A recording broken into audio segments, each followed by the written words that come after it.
Afternoon, ayan yung mga tanim ko dito sa baras. May mga ano na siya. May mga bulaklak na sila. Ganyan din yung mga nasa ano ko. Murong.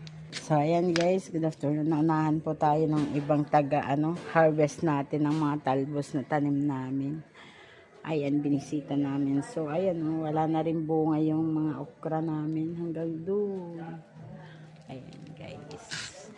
So, kaya dinadala po namin yung iba doon sa Murong para doon muna sila mag-stay. Mag-stay daw.